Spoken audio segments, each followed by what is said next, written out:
হযরত ওমর ছোট বাচ্চার মতন কান্না শুরু করে দিলেন। এমন সময় আব্দুল্লাহ ইবনে ওমর ফারুকের সন্তান, 6 লক্ষ হাদিসের হাফেজ, 30 পারা কোরআনের হাফেজ, বাবার পাশে দাঁড়িয়ে বললেন, রে নবীর সাহাবীরা, তোমরা খাটো পাঞ্জাবি হলেও আজকে নতুন কাপড় পরে নামাজ পড়তে এসেছো, কিন্তু আমার দিকে তাকায় দেখো, আমার পরনে নতুন কোনো কাপড় নাই। সমস্ত মুসল্লি বলে, আব্দুল্লাহ আজকে জুমার দিনে নতুন কাপড় না পরে তুমি পুরাতন কাপড় পরে আসলে কেন? আব্দুল্লাহ বলতেছে, এই ব্যক্তির জন্য আমার নতুন কাপড় পরা হয়নি। যার পরনে তোমরা লম্বা জুব্বা দেখতেছো, এই ব্যক্তির কারণেই আমার নতুন কাপড় পরা হয়নি। দুনিয়ার সবাই যখন ঘুমায়েছিল, এমন সময় আমার বাবা গভীর রাত্রে আমার দরজায় গিয়ে ডাকতেছে, আব্দুল্লাহ আব্দুল্লাহ। আমি দরজা খুলে দেখি বাবা একটা পাঞ্জাবি নিয়ে দাঁড়ায় আছে। আমি খুশি হয়ে বললাম, বাবা, বাইতুল মাল থেকে একটা পাঞ্জাবি আমারে দেওয়া হয়েছে। আর একটা গভীর রাত্রে দিবার আইছে। ওমর ফারুক বলে, বেটা, এইটা হলো আমার পাঞ্জাবি, এত ছোট এইটা গায়ে কেমনি খুতবা দিব? তোর পাঞ্জাবিটা আমাকে আল্লাহর হস্তে দান করে দে। তোর পাঞ্জাবি আমার পাঞ্জাবি মিলে লম্বা জুব্বা বানায় আমি খুতবা দিবার চাই। আব্দুল্লাহ বলে, গভীর রাত্রে আমার পাঞ্জাবিটা আমার বাবাকে দান করে দিলাম। সেই আমার পাঞ্জাবি বাবার পাঞ্জাবি একত্র করে লম্বা জুব্বা বানায় বাবা খুতবা দেয়। এখন বলো, খুতবা শোনা যায় কি না যায়? সমস্ত মুসল্লি কান্দার বলে, আল্লাহর কোরআন দিয়ে যখন রাষ্ট্র চলবে, আল্লাহর আইন দিয়ে যখন সমাজ পরিচালনা হবে, তখন এমন ভালো নেতা মানুষ দেখতে পাবে। সুবহানাল্লাহ কর না কেন? এটা সেই কোরআন, যে কোরআন শুধু ওয়াজ শোনার জন্য আসে নাই। আপনারা তো আর কি ওয়াজ শুনতেছেন? আবু জেহেল এর চাইতে বেশি ওয়াজ শুনত। সকালবেলা আবু জেহেল তার মিটিংয়ে বলতেছে, এত সুন্দর কোরআনের বাণী, রাতটা কোন দিক দিয়ে গেল আমি বুঝবারই পারিনি। মানে সারা রাত কোরআন শুনছে, নবী কোরআন পড়ছে, আবু জেহেল শুনছে, খাড়ায় থেকে দাঁড়ায় দাঁড়ায় শুনছে। সকালবেলা বলতেছে, এত সুন্দর কোরআনের বাণী, রাতটা কোন দিক দিয়ে গেল আমি তো বুঝবারই পারিনি। তখন আবু সুফিয়ান বলতেছে, নেতা, যে কোরআন শুনতে এত ভালো লাগে, সেই কোরআন গ্রহণ করলে অসুবিধা কোন জায়গায়? আসলে বাংলাদেশে কোরআন শোনা আর কোরআন গ্রহণ করা খুব খেয়াল করবেন। সারা জীবন কোরআন শোনেন, সুন্দর আমল হবে না। যখনই কোরআনকে গ্রহণ করবেন, তখনই হবে আইয়ুকুম আহসানু আমালা। আবু জেহেল বলতে, তোর কানটা আমার মুখের কাছে দিত। আবু সুফিয়ান কান যখন আবু জেহেলের মুখের কাছে দেয়, তখন ফিসফিস করে বলতেছে, কোরআনকে যদি গ্রহণ করি, তাহলে আমার মতন মানুষের ভুয়া নেতৃত্ব চলবে না। আমি যেই নেতৃত্ব দিচ্ছি মানুষের সামনে, এই নেতৃত্ব হলো শোষণ করা, জোরে কোন কি করা? এই নেতৃত্ব হলো ব্যাংক লুট করে বিদেশে টাকা পাচার করা। কোরআন যদি গ্রহণ করি, তাহলে আমার মতন আবু জেহেলের ভুয়া নেতৃত্ব চলবে না। কোরআন যখন গ্রহণ হবে, তখন নেতৃত্ব চলে যাবে আব্দুল্লাহর এতিম পোলার কাছে। জোরে কোন সুবহানাল্লাহ। এই জন্য এই কোরআন বাংলার জমিনে চালু হোক, এটা কিন্তু রাষ্ট্রীয় শক্তি কখনো চাবে না। রাষ্ট্রীয় শক্তি, ধরে কোন কি শক্তি? যারা জোর দখল করে ক্ষমতা ধরে আছে, তারা কখনোই চাবে না বাংলার জমিনে আল্লাহর কোরআন চালু হোক। কথা কয় না? আর একটা হলো যারা ধর্ম নিয়ে ব্যবসা করে। কি নিয়ে ব্যবসা করে? ধর্ম নিয়ে যারা ব্যবসা করে, তারা কখনোই চাবে না যে আল্লাহর কোরআন দিয়ে বাংলাদেশ চলুক। ধর্ম ব্যবসায় বোঝেন আপনারা? একজন কয় মাজার পূজারি, আমার দয়াল বাবার দরবারেতে কেউ ফেরে না খালি হাতে।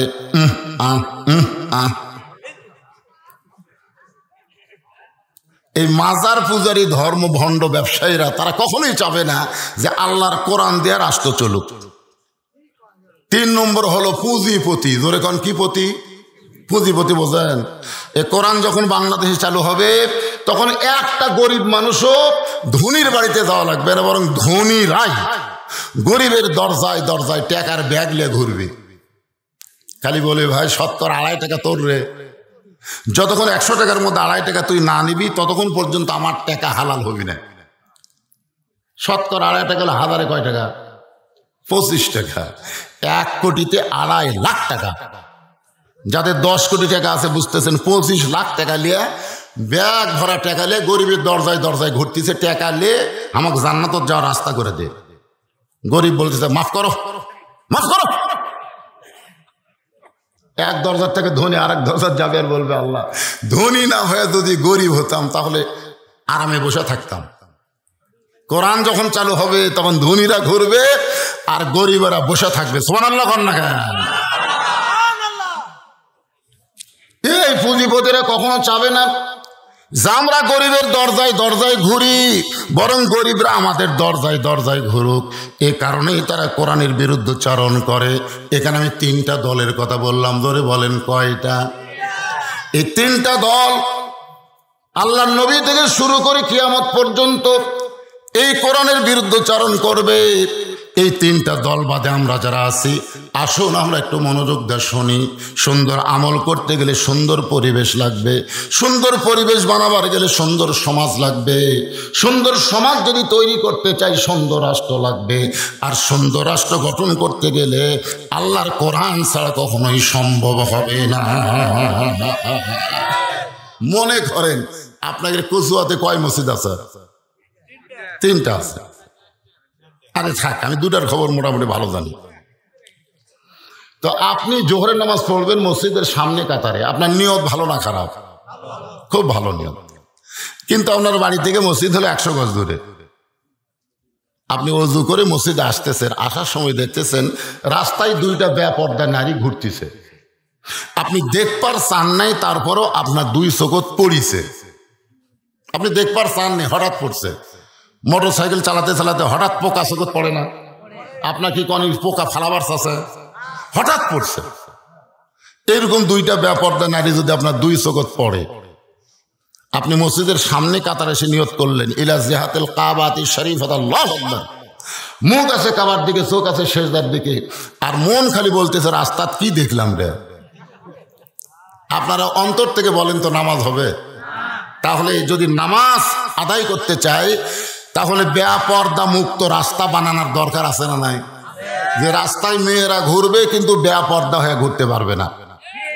আল্লাহ কোরআনে বললেন ওয়াকরনা ফি বুয়ুতিকুন্না ওয়ালা তাবাররাজনা তাবাররুজাল জাহিলিয়াতিল উলা। রে মেয়েরা, তোমরা ঘরের মধ্যে অবস্থান করো, ঘরের বাহির হয়েও না। কোনো প্রয়োজনে যদি ঘরের বাহির হও তাহলে হেজাব নিয়ে, পর্দা নিয়ে তোমাদের বের হতে হবে।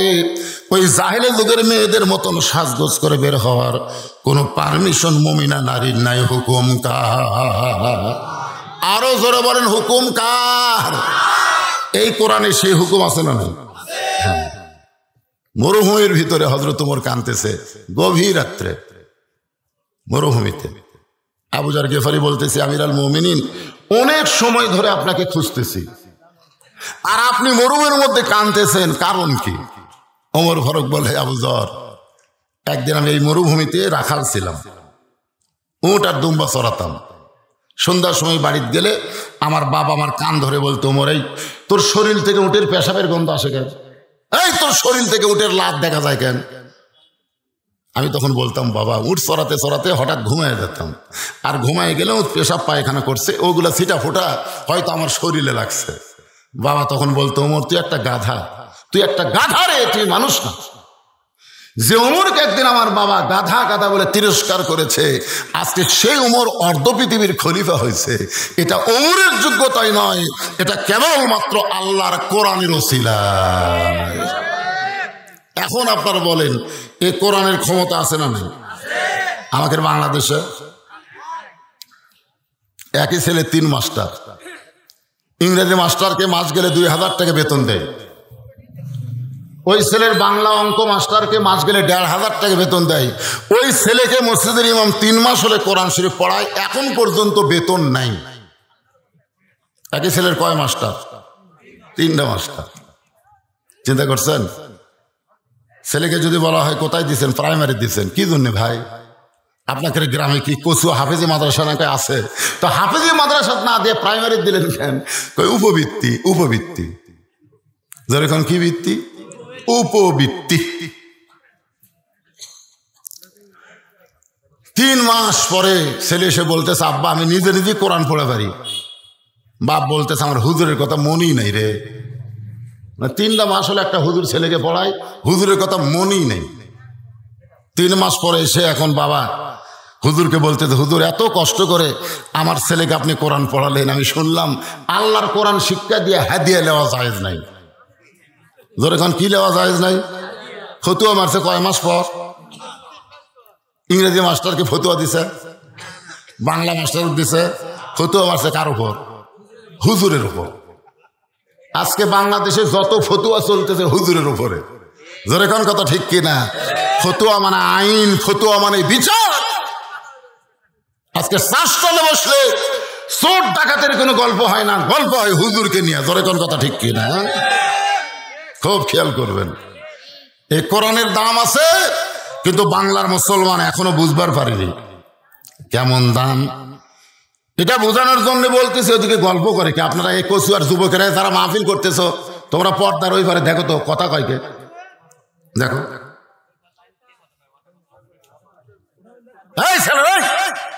খালি তবারক পাক করলে হবে না, দেখো তো এই সাইডে কথা কয়কে। আশ্চর্য কথা। আমার ওয়াজ আমি বলি শোনেন, ভালো একটা সন্তান যদি লিবার চান, ভালো একটা মায়ের দরকার, বুঝলেন? ভালো মা যদি না হয় তার সন্তান কোনোদিন ভালো হবে না। কোরআনের মাহফিল বাদ দিয়ে রাস্তায় রাস্তায় ঘরে এরা ভালো মায়ের সন্তান। পেটত বাচ্চা নিয়ে মা নামাজ পড়ে, পেটের মধ্যে বাচ্চা চাপা খায়, ফেরেশতা কয় আল্লাহ দেখো তোমার বান্দি পেটে বাচ্চা নিয়ে নামাজ পড়লো, বাচ্চার কষ্ট হলো। আল্লাহ কয় সাক্ষী থাক, যেই মা পেটে বাচ্চা নিয়ে নামাজ পড়লো ও শুধু নিজে নামাজ পড়লো না, পেটের বাচ্চাকে নামাজি বানায় দিল। 11 মাস খিদা লাগে না, রোজার মাসে আরো বেশি খিদে। আমার রোজার চাঁদ উঠলে খালি খিদা লাগে। আমি বললাম তোর মার কাছে যা, খিদা কেন লাগে বলে বলবে। ও মায়ের কাছে গিয়ে বলতেছে, আমার রমজান মাসে আমার খিদে বেশি খেন। তখন বলে এই সর্বনাশ করছে তোর দাদি। তুই যখন পেটে আসলি রমজান মাসে, তোর দাদি আমার কয়েছে, বৌমা খবরদার রোজা থাকবে না, রোজা থাকলে কিন্তু আমার লাথি শুকা যাবি। খালি তুই কি তাজা করার জন্য আমি রোজার মাসে খাইছি রে। এই জন্য তোর পেটের মধ্যেই রমজান মাসে খাওয়ার অভ্যাস আছে, তুই বেড়ে আসার ভালো থাকবো। এই জন্য খ্রিস্টান নেপোলিয়ান বলেছে, ভালো একটা সন্তান যদি চাও, ভালো একটা মায়ের দরকার। ভালো মায়ের সন্তানেরা পর্দার উপরে প্যাঁচ প্যাঁচ করবে না। জোরে কোন কথা দেখছি না? ভালো মায়ের সন্তান এত রাত মেলার মধ্যে ঘুরবে না, এত রাত। কথা কন না কেন, কথা কন না কেন? কিসের ভয়? ভয়। এবার লোক কেলে ভরে গেছে রে, বুড়িয়া তুই কি রে, তুই সিয়ারত বলছো কে রে? এত ছোট মানুষ তুই সিয়ারত ভালো হবে।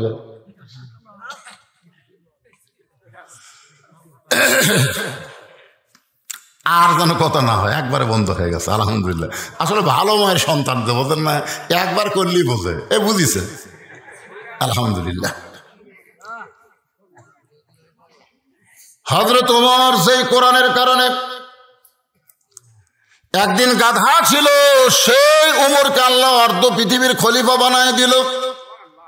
মদিনার মসজিদের মেম্বরে বসে হযরত ওমর আল্লাহর কোরআন থেকে তেলাওয়াত করতেছেন, তাবারাকাল্লাযী বিয়াদিহিল মুলকু ওয়া হুয়া আলা কুল্লি শাইইন কাদির। সূরা মুলক। যে ব্যক্তি ফজরের নামাজের পরে সূরা মুলক নিয়মিত তেলাওয়াত করবে, আল্লাহ রাসূল বলেছেন কবরের কাফনের উপরে সূরা মুলক তার একটা চাদর হবে। কবরের বাপেরও ক্ষমতা নাই তার দেহ স্পর্শ করে তাকে কোনো শাস্তি দেয়। সূরা মুলকের আমলের কারণে কবর আযাব থেকে আল্লাহ তাকে মাফ করে দিবে। শুধু ফজিলত হিসাবে সূরা মুলক পড়লে হবে না। এই সূরা মুলকের প্রথমে আল্লাহ বলতেছেন, গোটা পৃথিবীর রাজত্ব কর্তৃত্ব মালিকানা কার হাতে? সমস্ত ক্ষমতার মালিক কে? এখন কেউ যদি বলে যে আমার দল ক্ষমতা আছে, না কেউ যদি হঠাৎ বলে যে ভাই আমার দল তো এখন ক্ষমতা আছে, আমার কোনো টেনশন নাই, এ কথা বলা মাত্রই লোকটা কাফের হয়ে যাবে। আমার অনেক সময় বলি না এটা আমার লক্ষ্মী বউ রে, ভাই দেখাচ্ছি মনে কে দিলেন না, এটা আমার লক্ষ্মী বউ, এ কথা বলার সাথে সাথে মুশরিক হয়ে যাবে। কারণ লক্ষ্মী হচ্ছে হিন্দুকের একটা দেবতার নাম, ধরে কোন কথা ঠিক করে, কিন্তু আমরা তো অনেকে বুঝি না। আজকে একটু সুযোগ পাচ্ছে আপনাকে একটু বুঝাই নাকি, কষ্ট নিচ্ছেন মনে হয়, একটু সময় লাগবে বোঝেন, শোনেন না, সারা রাত না, এক গরু দিয়ে 6 মণ চাউলের বিরিয়ানি হচ্ছে, পাগলা হোসেন গাছে গাছে লোকমায় লোকমায় গোস্ত খাবেন, খাবেন না, দেওয়ার সময় দেখবেন খাড়া হওয়ার আর জায়গা থাকবে না। আজকে পোলা দেওয়ার সময় মাইক বন্ধ হবে, গোপনে গোপনে কাম করবো, ওরা যেন বুঝবার না পারে। একটু মনোযোগ দিয়ে শুনবেন, সমস্ত ক্ষমতার মালিক কে? তাহলে আমার দল ক্ষমতায় না আমার আল্লাহ ক্ষমতায়? কে এই কথা বলতে, ক্ষমতায় কে? তাবারাকাল্লাযী বিয়াদিহিল মুলক। ওমর ফারুক এই আয়াতটা তেলাওয়াত করে মনে মনে সিদ্ধান্ত নিলেন, আল্লাহ তোমার কোরআন যখন সমাজের মধ্যে চালু হবে তখন ক্ষমতার মালিক তুমি হবা, এটা একটু নিজের চোখে আমি দেখবার চাই, নিজের চোখে একটু দেখতে চাই। ছদ্মবেশে হযরত ওমর মদিনার অলি গলি ঘুরতেছেন, হঠাৎ দেখতে পান 2 পাহাড়ের মাঝখানে একটা বিস্তীর্ণ মরুভূমি। ওই মরুভূমির মধ্যে একজন রাখাল উটার দুম্বা চড়ায়। ওমর ফারুক ছদ্মবেশে রাখালকে সালাম দিয়ে বললেন, রাখাল ভাই আমার পেটে ক্ষুধা লাগছে, আমি উটের 1 পেয়ালা দুধ চাই। রাখাল মুচকি মুচকি হাসে। ওমর ফারুক বলে, রাখাল হাসো কেন? বলে, হাসার কারণ হলো তুমি সালাম দিলে সালামের উত্তর দিব না, তুমি দুধ চাইলে তোমাকে দুধ দিবার পারবো না। ওমর ফারুক বলে, আমার অপরাধ কি? রাখাল বলে, তোমার অপরাধ হলো আগে তোমার পরিচয় দাও। ওমর ফারুক চিন্তায় পড়ে গেলেন, অর্ধ পৃথিবীর খলিফা হইয়া ছদ্মবেশ ধারণ করেছি, এখন আমার পরিচয় দিলে তাবারাকাল্লাযী বিয়াদিহিল মুলক আমি দেখতে পারবো না। গোটা পৃথিবীর রাজত্ব কর্তৃত্ব মালিকানা কার হাতে? এই দৃশ্য দেখতে গেলে আমাকে ছদ্মবেশ ধারণ করতে হয়েছে, এখন পরিচয় কেমনি দেই? এমন সময় আল্লাহর কোরআন বলে, ওমর রাখাল যখন তোমার পরিচয় চাইছে তুমি আসল পরিচয় দাও।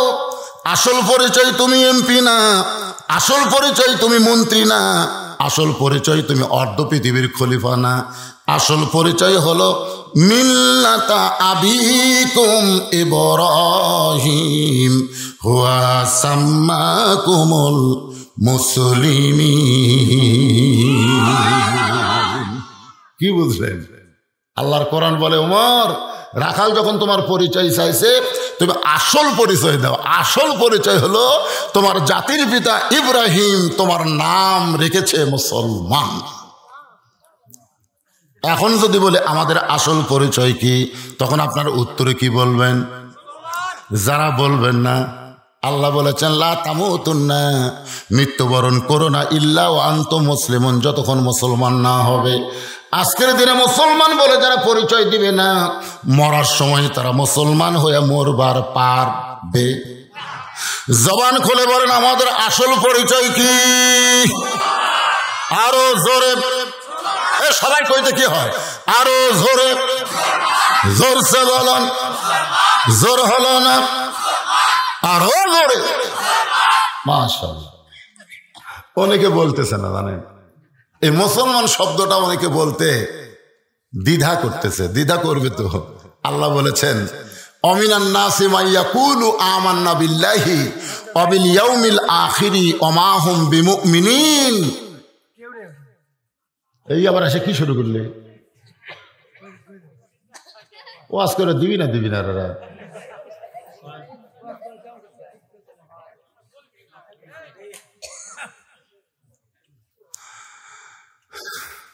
বাংলাদেশে ওয়াজ করতেছি কয় বছর হলো জানেন? আপনারা কি মনে করতে ওয়াজের বয়স কত? 36 বছর। 36।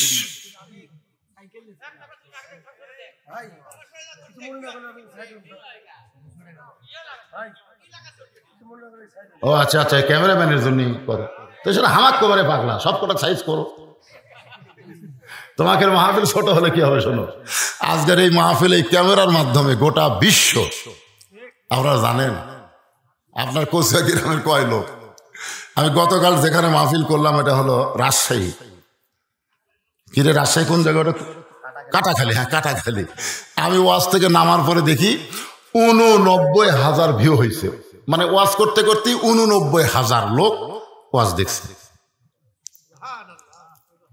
89,000। সে সৌদি আরব, কুয়েত, কাতার, বাহরাইন যত জায়গায় বাংলাদেশে আছে ওরা সব ওই রাত জায়গায় জায়গায় ওয়াজ দেখতেছে।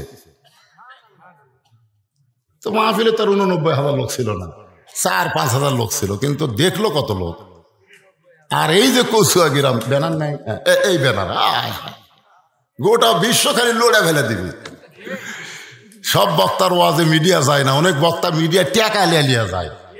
আর আপনাকে দোয়াই আমার পাশে পথে খেলে ঘরে আমি বিরক্ত হয়ে আর তারা আসিস না, তোরা তোরকে জন্য জনগণ হক দেখবার পায় না। কিন্তু ওরা হচ্ছে এখন আমার মেহমান, আমার এলাকার বাড়ি। আর যদি এর সাথে আমি খারাপ ব্যবহার করি, হুজুরি এলাকাত গেলে হুজুর খালি খাও খাও করে দেয়। আমি তো বুঝবার পারতেছি ভাই এই সাইডের লোকের একটু সমস্যা হচ্ছে। এই বাবা তোমরা সরে দাও, বসে দাও, ফাঁক ফোক দাও, জনগণ ফাঁক ফোক দিয়ে দেখুক। 5 মিনিট গেলে প্রত্যেক দিন আমাকে দেখে, আদার কি দেখা দেবে।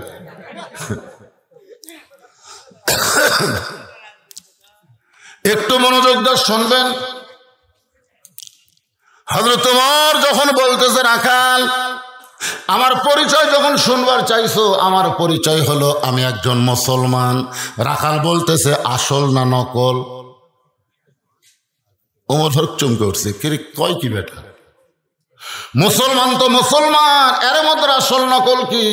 রাখাল বলতেছে আসল মুসলমান যারা হবে তারা চাওয়ার ব্যাপারে সতর্ক থাকবে। আসল মুসলমান কোনোদিন মাজারে চাবে, বাবার কাছে চাবে না। আসল মুসলমানকে আল্লাহ শিক্ষা দিয়েছে ইয়াকা নাবুদু ওয়া ইয়াকা নাস্তাইন। আমরা গোলামি করব কার? তাহলে চাইবো কার কাছে? তুমি যদি আসল মুসলমান হও তাহলে তুমি দুধ চাইলা কার কাছে? আসল মুসলমান যারা হবে তারা কোনোদিন চাওয়ার ব্যাপারে ভুল করবে না। আসল মুসলমানের ফাঁসি হবে। জোরে কোন কি হবে? উকিল যা বলতেছে আপনার তো ফাঁসি কার্যকর হবেই, তবে আপনার বাঁচার একটা বুদ্ধি আছে। সে বুদ্ধিটা হলো আপনি একটা দরখাস্ত লেখেন রাষ্ট্রপতির কাছে। রাষ্ট্রপতি দয়া করে যদি দরখাস্ত মঞ্জুর করে আপনাকে প্রাণ ভিক্ষা দেয় তাহলে আপনার আর কোনো টেনশন নাই। আসল মুসলমান খালি মুসকি মুসকি হাসতেছে। উকিল বলে হাসেন কেন? বলে হাসার কারণ হলো তোমার কথা শুনে আমার হাসি লাগতেছে। তুমি আমার কার কাছে দরখাস্ত লিখবার কইলে? উকিল বলে রাষ্ট্রপতির কাছে।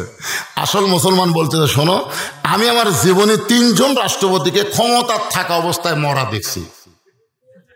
যার কাছে আমাকে প্রাণ ভিক্ষা লিবার বলতেছে এরকম 3টা রাষ্ট্রপতিকে আমি ক্ষমতা থাকা অবস্থায় মরা দেখছি। একটা হলো বঙ্গবন্ধু শেখ মুজিবুর রহমান, একটা হলো জিয়াউর রহমান, আর একটা হলো জিল্লুর রহমান। যারা নিজেরাই মরে যায় তাদের কাছে প্রাণ ভিক্ষা জীবন গেল আসল মুসলমান কোনোদিন চাবে? আসল মুসলমান চেনা লাগবে। রাখাল বলে তুমি যদি আসল মুসলমান হও তাহলে তুমি দুধ চাইলা কার কাছে? সঙ্গে সঙ্গে ওমরের চোখ দিয়ে দর দর করে পানি পড়তেছে। ওমর ফারুক বলতেছে আল্লাহ তোমার কোরআন দিয়ে যখন রাষ্ট্র চলবে তখন ওমর যদি ভুল করে একটা রাখাল পর্যন্ত তার ভুল ধরতে পারবে। সরাল্লা কর না কেন? মানুষের আইনে যখন রাষ্ট্র চলবে তখন কেউ কারো ভুল ধরবার পারবে? ধরলেই পিটন খাবে। কিন্তু কোরআন দিয়ে যখন রাষ্ট্র চলবে ওমর ভুল করেছে, একটা রাখাল পর্যন্ত তার ভুল ধরবার পারছে। ওমর ফারুক বলে রাখাল ভাই আসলে চাওয়ার ব্যাপারে আমি ভুল করেছি। রাখাল বলতে যে ভুলটা যখন স্বীকার করলা তাহলে তুমি তওবা করো। কারণ আদম আলাইহিস সালাম ভুল স্বীকার করেছে, আল্লাহ তাকে তওবা করার সুযোগ দিয়েছে। কিন্তু ইবলিস ভুল স্বীকার করেনি, যার কারণে আল্লাহ তওবার সুযোগ দেয়নি। আমরা যত পাপ করি না কেন, আমরা যদি আল্লাহর কাছে ভুল স্বীকার করি তাহলে আল্লাহ আমাদের তওবা করার সুযোগ দিয়া দিবে। আদম বলতেছে আল্লাহ আমি গন্ধম খাই ভুল করছি আল্লাহ। আল্লাহকে কে আদম তুই তো খাসনি রে, ওটাই খাওয়া আল্লাহ, আমাকে মাফ করে দেন। দেখছেন খাসে হাওয়া আদমক খাওয়াছে, তারপর আদম বলতেছে আল্লাহ হ্যাঁ ভুল করছে আল্লাহ। ইবলিসকে আল্লাহ বলতেছে আদমক সেজদা দিসনি কেন? দেয়নি, মাটির তৈরি আর আমি আগুনের তৈরি, ভুল স্বীকার করেনি। এই জন্য ইবলিসের তওবাও আল্লাহ বন্ধ করে দিচ্ছে। আর আদমের সন্তান আমরা যারা ভুল স্বীকার করার সাথে সাথে আস্তাগফিরুল্লাহ, ধরে কারণ আস্তাগফিরুল্লাহ রব্বি মিন কুল্লি জামবি ওয়া তুবু ইলাই, যত পাপ আমরা জীবনে করেছি সমস্ত পাপ আল্লাহ মাফ করে দিবে, ধরে কারণ সুবহানাল্লাহ। ওমর ফারুক বলতেছে রাখাল তখন আমি তওবা করি। রাখাল বলে তুমি মূর্খ মানুষ, তুমি তওবা কেমনে করবা? আমি তওবা করাই, তুমি আমার সঙ্গে তওবা পড়ো। ওমর ফারুক বলে রাখাল আমার ওদের মূর্খামির কি দেখলে? রাখাল বলে যে চাওয়ার ব্যাপারে সতর্ক হয় না, সে হলো সবচাইতে বড় মূর্খ। আমাদের বাংলাদেশের ডক্টর কামাল 2018 সালে যে নির্বাচন হয়েছিল আপনাদের মনে আছে? ডক্টর কামালের নেতৃত্বে একদল সবাই সিলেটের শাহজালাল মাজারে গেছিল, পেপারের হেডলাইন। ডক্টর কামালের নেতৃত্বে সিলেটের শাহজালাল মাজারে নেতাগুলো যায় 2 হাত তুলে বলতেছে বাবা বাবা আমরা ভোটর দাঁড়াছি। কার কাছে হাত তুলছে? বাবার দরবারে গিয়ে বলতেছে বাবা আমরা ভোটর দাঁড়াছি। আপনার বলেন তো সে যত বড়ই ডক্টর কামাল হোক, আল্লাহ বাদ দেয় যদি বাবার কাছে হাত তোলে, এরা কি জ্ঞানী না মূর্খ? যেরকম জ্ঞানী না মূর্খ? ডক্টর কামালের নেতৃত্বে এমন ভরাডুবি খাইল, একটু মনোযোগ দিয়ে শুনতে হবে। রাখাল বলে তুমি মূর্খ, তুমি কেমনি তওবা করবা? আমি তওবা করাই, তুমি আমার সঙ্গে তওবা পড়ো। এবার রাখাল হযরত ওমরকে তওবা পড়াচ্ছেন। যারা মাগরিবের এশার নামাজ না পড়ে ওয়াজ শুনতেছেন, ফজর পর্যন্ত হয়তো বাঁচতে পারবেন না, এই মুহূর্তে তাদের তওবা করার দরকার আছে না নাই? আর আমরা নামাজ পড়েছি, যেভাবে নামাজ আদায় করা দরকার আমরা হয়তো সেইভাবে পারি নাই, এই জন্য আমাদেরও তওবা করার দরকার আছে না নাই? আল্লাহ রাসূল দিনে রাতে 70 বার তওবা করেন। সাহাবীরা বলে রাসূলুল্লাহ আপনার তো পাপ নাই, এরপর আপনি তওবা কেন করেন? রাসূল বললেন আত-তাইবু হাবিবুল্লাহ, যারা তওবা করবে তারা আল্লাহর দোস্ত হয়ে যাবে। এদিন আমার সঙ্গে সকলে একটু জবান খুলে বলেন আস্তাগফিরুল্লাহ। তওবা করার সময় খুঁটে যায় রে পাগল, ফোন বন্ধ। তওবার সময় কোন ফোন চলবে না, এই সময় চলবে না। এটা এখন কি হচ্ছে? তওবা হচ্ছে, মানে ফিরে আসতেছি আমরা। এতদিন যা করছি এই মুহূর্ত থেকে আমরা ফিরে আসতেছি কার কাছে?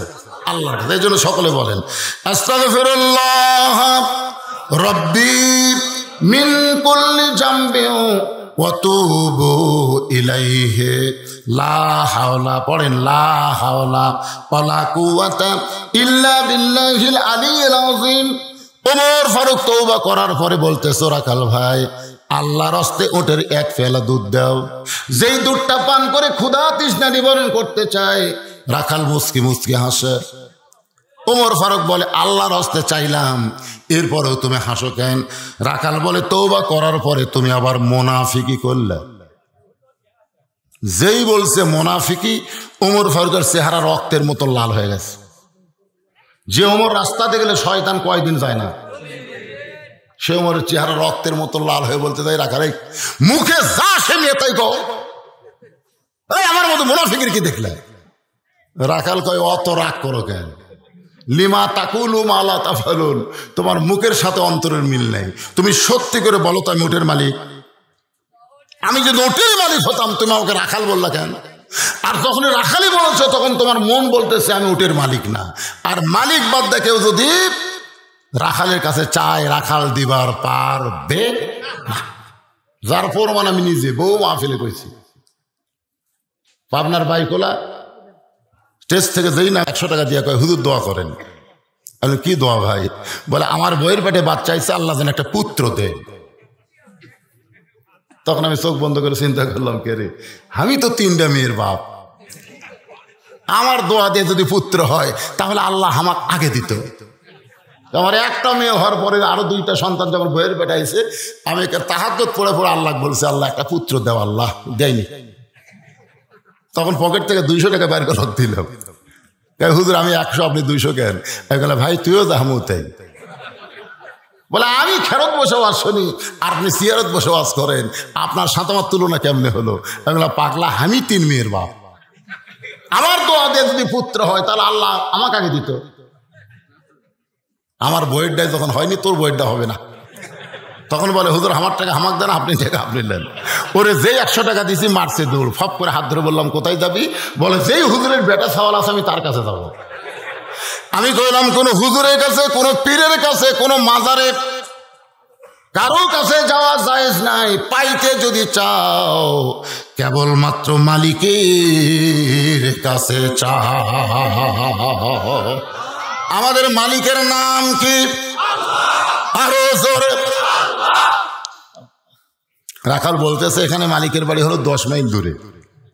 যদি আল্লাহর রাস্তায় 1 পেয়ালা দুধ চাও তো মালিকের দরজায় যাও, যায় বলো মালিক তোমার রাখাল ওট আর দুম্বা চড়াই, তুমি মালিক যদি হুকুম দাও তাহলে রাখাল আল্লাহর রাস্তায় ওটের 1 পেয়ালা দুধ দিবে। ওমর ফারুক বলে রাখাল ভাই কষ্ট করে অত দূর মালিকের বাড়ি যাওয়ার দরকার আমার নাই, বরং তোমাকে 2টা টাকা দিলাম, এই 2টা টাকার বিনিময়ে তুমি ওটের 1 পেয়ালা দুধ দাও। রাখাল মুচকে মুচকে হাসে। ওমর ফারুক বলে রাখাল হাসতে তো কেন? রাখাল বলতে পথিক তুমি কি হযরত ওমরকে চেনো? তুমি যে অকাম করবার যাচ্ছে তুমি উমরক চেনো? উমর আল্লাহর কোরআন দিয়ে রাষ্ট্র চালায়।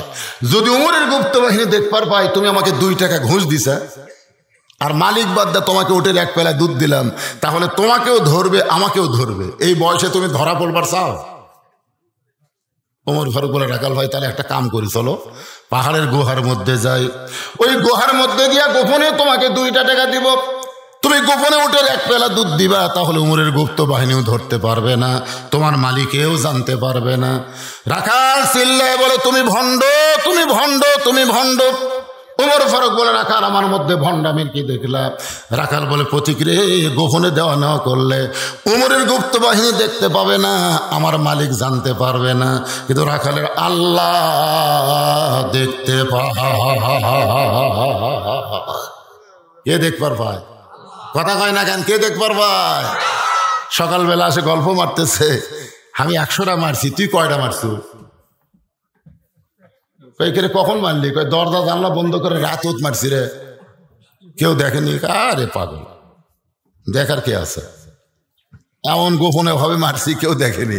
আপনারা বলেন তো যারা বলতেছে গোপন ভাবে মারছি কেউ দেখেনি, তাদের কান্দে ফেরেশতা তখন ঘুমাচ্ছিল? যখন ঘুমাইছিল? তোমার 2 কান্দে 2 মোহরি লিখিতেছেন ডায়েরি, দলিল দেখে রায় দিবে, টাকা পয়সার নাই কারবার। সবাই বলেন আসেন আমার মুক্তার। গান গালে গুনাহ হবে না, এটা কোরআনের গান। আসেন আমার মুক্তার, আসেন আমার ব্যারিস্টার, সেই বিচারের হাইকোর্টেতে তিনি আমায় করবেন পার, আমি পাপী তিনি জামিনদার। মনের ঘরে তালা দিয়া সাবিনী আসেন সাই, আমি অধম সাধ্য কি তার হুকুম ছাড়া বাইরে যাই। সুবহানাল্লাহ বলেন। মনের ঘরে তালা দিয়া সাবিনিয়া কে আছে? আরে জোরে কোন কে আছে? আল্লাহ।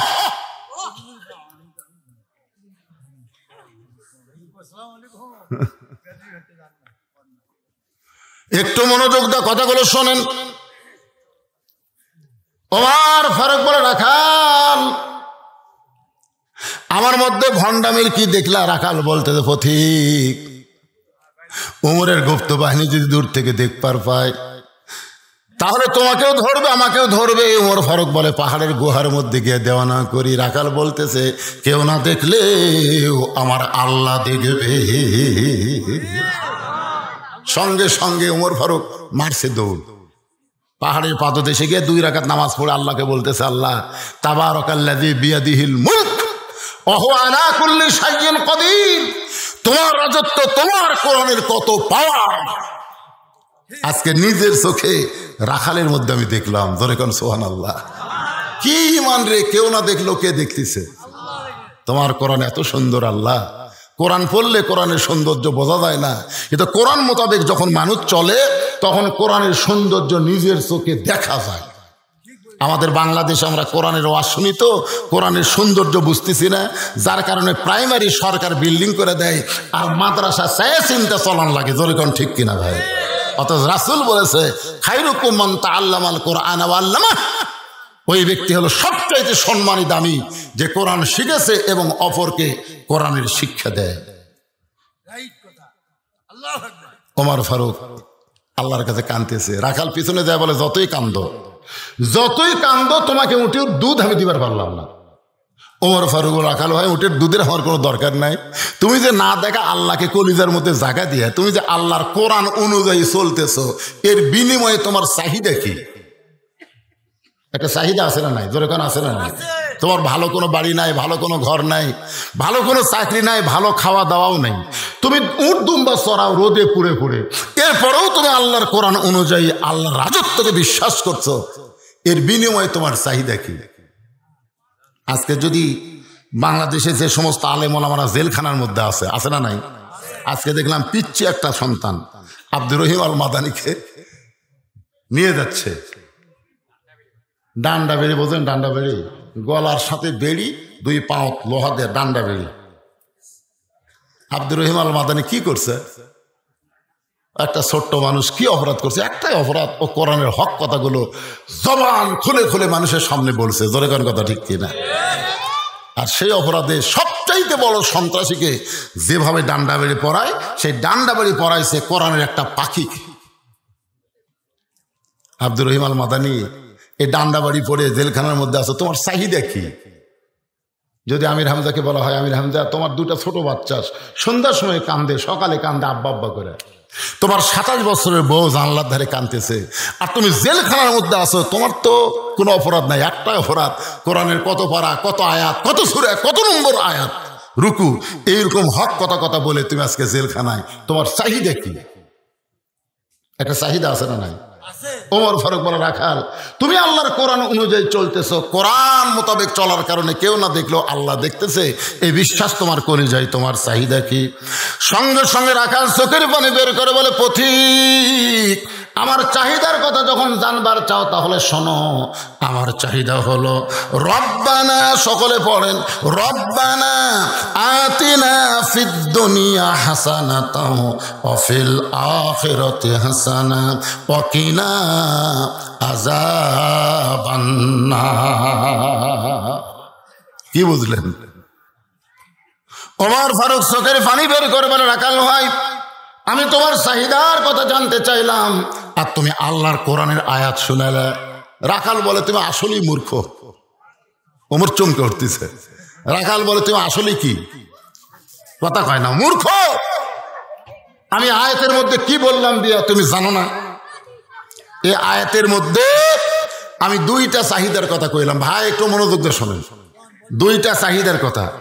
এক নম্বর চাহিদা হলো দুনিয়ার সৌন্দর্য, লিয়াবলুয়াকুম আইয়ুকুম আহসানু আমালা। খুব খেয়াল করবেন, আমার এক নম্বর চাহিদা হলো এই দুনিয়ার সৌন্দর্য। আমার দুই নম্বর চাহিদা হলো আখিরাতের সৌন্দর্য। রব্বানা আতিনা ফিদ দুনিয়া হাসানা ওয়া ফিল আখিরাতি হাসানা। আমার দুনিয়ার সৌন্দর্য হলো মহামানব হযরত ওমরকে আমি এক নজর দেখবার চাই। যে ওমর আল্লাহর কোরআন দিয়ে রাষ্ট্র চালানোর কারণে আমার মতন রাখাল না দেখা আল্লাহকে কলিজার মধ্যে জায়গা দেবার পারছি, সেই মহামানব ওমরকে যদি একটা বার দেখবার পারতাম, আমার দুনিয়ার চাহিদা আল্লাহ পুরা করত। আমার দুই নম্বর চাহিদা হলো আমি রাখাল যখন মরে যাব, আমি রাখাল মরার পরে আল্লাহ অধম রাখালকে যেন জান্নাত দেয়। রাখালের চাহিদা কয়টা? এক নম্বর চাহিদা হলো মহামানব হযরত ওমরকে আমি এক নজর দেখব। এটা হলো আমার দুনিয়ার চাহিদা। কারণ দুনিয়ার প্রত্যেকটা মুসলমান চায় ভালো একটা নেতা দেখা। জোরে কোন কথা ঠিক কিনা? আপনারা কি ভালো নেতা দেখবার চান? ভালো নেতা আপনারা দেখবে? সেই চেষ্টাই নাই তোমাকে। দুনিয়া যদি সুন্দর করতে চাই, ভালো নেতা ছাড়া দুনিয়া সুন্দর করা যাবে না। জোরে কোন কথা ঠিক কিনা? আমার দুই নম্বর চাহিদা হলো আমি যখন মরে যাব, মরার পরে আল্লাহ অধম রাখালকে যেন জান্নাত দেয়। ওমর ফারুক দৌড়ে এসে রাখালের হাতটা এই দেখেন এরকম খপ করে ধরে 3 বার চুমা খাচ্ছে। রাখাল কয় পাগল ছাগল নাকি, আমার ঘামা হাতে তুমি 3 বার চুমা দিলে। ওমর ফারুক বলে রাখাল ভাই তোমার 2 নম্বর চাহিদা আল্লাহ পুরা করছে, মরার সাথে সাথেই আল্লাহ তোমাকে জান্নাত দিয়ে দিবে। আপনারা সুবহানাল্লাহ কোন, কিন্তু রাখাল সুবহানাল্লাহ কয় না। ওমর ফারুক বলতেছে রাখাল ভাই মরার সাথে সাথে আল্লাহ তোমাকে জান্নাত দিবে, তুমি সুবহানাল্লাহ কও না কেন? রাখাল বলতেছে পথিক শোনো, মরার পরে জান্নাত পাবো এই বাকি কথা তুমি সহজেই বললে, কিন্তু হযরত ওমরকে দেখতে পাবো এই কথা বলতে তোমার কোন জায়গাত বাজে? একটা হলো লগত, একটা হলো বাকি। দুনিয়া হলো নগদ, আখেরাত হলো বাকি। জোরে কোন কথা ঠিক কিনা? মরার পরে জান্নাত পাবো এ কথা তো সহজ, সবাই বলতে পারবে। টাকা দিল 10 বেশ তো ফসা ফস, টাকা দিল 20 বেশ তো দিয়ে দিস। সারা জীবন নামাজ পড়েনি, 20 টাকা দিছে বেশ তো দিয়ে দিস, অতই সোজা। সারা জীবন সুদ খাচ্ছে, টাকা 1000 টাকা দান করছে, আল্লাহ 1000 টাকা দিয়ে দিল, আল্লাহর বাপ মা 14 গোষ্ঠী জান্নাত। আল্লাহ কাই শালা সুদের টাকা দিচ্ছে, যে সুদের 1 টাকা খায় নিজের মায়ের সঙ্গে। আল্লাহ যদি বলতো ভাবির সাথে শালির সাথে, তাও একটা হতো ভাই রে, এখানে মায়ের সাথে। শোনেন সুদ খানে আল্লাহরা, শোনেন হাদিসের ব্যাখ্যায় বলা হয়েছে যারা সুদ খায় এরা তওবা করলেও মাপ নাই। যারা সুদ খায় এরা তওবা করলেও আল্লাহ মাফ করবে না। মানুষ খুন করে, জিনা করে, যত পাপ করেন আপনি তওবা করলে আল্লাহ মাফ করবে, কিন্তু সুদ যারা খায় এরা তওবা করলেও মাপ নাই। কিন্তু যারা সুদ দেয় আল্লাহ এদেরকে তওবা করলে মাফ করবে, কিন্তু যারা খায় এদেরকে কেন করবে না? রাসূল বলেছেন তাদের কাছ থেকে সুদের টাকা খাসে তাদেরকে টাকা ফেরত দিয়ে তারা যদি মাফ করে তাহলে আল্লাহ তওবা কবুল করবে। এখন এই সুদ যারা খাচ্ছে এরকে মাপ নাই, এরকে দুনিয়াও শেষ, আখিরাতও শেষ। সুদের 1 নম্বর পাপ হলো আল্লাহর সাথে যুদ্ধ করা। আল্লাহর সাথে যুদ্ধ করা ফেরাউন নমরুদ ছাড়া কেউ সাহস পায়নি, এ কথা বল না কেন? আর সর্বনিম্ন পাপ হলো মায়ের সাথে জিনা করা। আমাদের কচুয়া 5 ফিট তো সুদ নাই।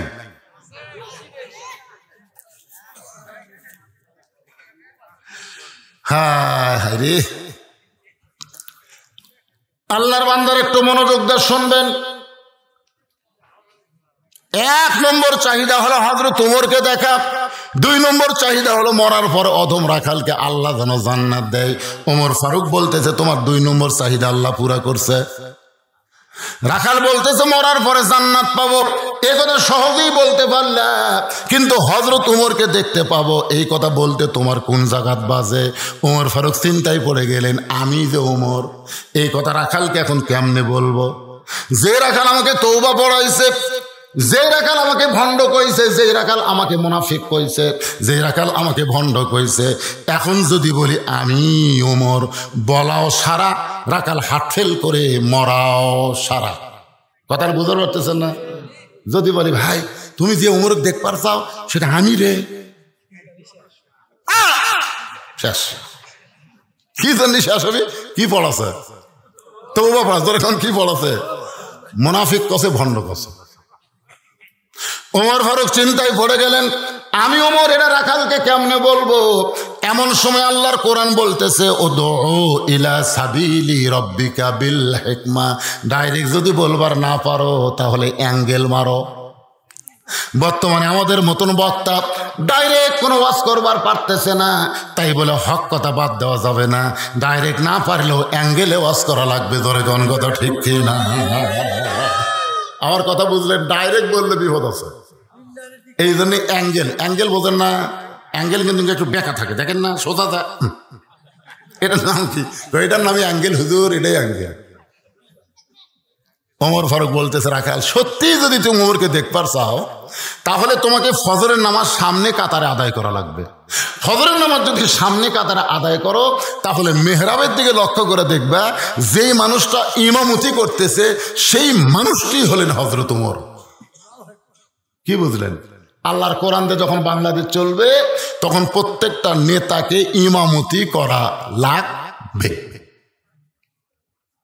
মসজিদের মধ্যে 3 জন মুসল্লি, ধরে কোন কয়জন? একটা আওয়ামী লীগ, একটা বিএনপি আর একটা জামাত ইসলাম। কোনো হুজুর নাই। ঘড়ির দেখে নামাজের সময় হয়ে গেছে, এখন এই তিনজনে জামাত করবে কিভাবে? একটা আওয়ামী লীগ, একটা বিএনপি আর একটা জামাত ইসলাম। এখন জামাত ইসলাম বলতেছে ভাই তোর দল এখন ক্ষমতাটা আছে, তুই সামনে যা। আওয়ামী লীগ বলতেছে মাঝে মধ্যে নামাজ পড়ি ভাই, কিন্তু পড়ানোর মতন যোগ্যতা আমার নাই। বিএনপি বলতেছে খুব বেশি পারলে আমি আকামত দিবার পারি, সামনে আমি যাই না। জামাত বলতে থাকে অলরাউন্ডার, যেটি থুবু সেটি আসি।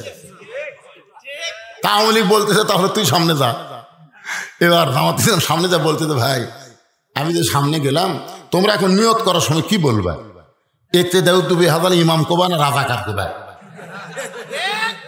তখন আওয়ামী লীগ বলতে তুই পাগল নাকি রে, তুই বাইরের কথা ভিতরে ঘোষ করে। আমি আওয়ামী লীগ, তুই জামাত, তুই বিএনপি, এগুলোর বাইরের কথা। আর ভিতরের কথা হলো আমরা তিন ভাই একসাথে নামাজ পড়বার চাই। তা আপনারা ভিতরের কথা বিশ্বাস করেন না বাইরের কথা? আজকে আমাদের বাংলাদেশ চলতেছে বাহিরের কথা দিয়ে, ভিতরের কথা দিয়ে বাংলাদেশ চলতেছে না। ভিতরের কথা হলো আল্লাহর কোরআন। জোরে বলেন কথা ঠিক কিনা? যারা পিছনে দাঁড়ায় আছেন, ওই যে দাঁড়ায় থাকতেছেন, খালি দাঁড়াই থাকতেছেন, আপনাকে মনে হয় বসার চান্স হচ্ছে না।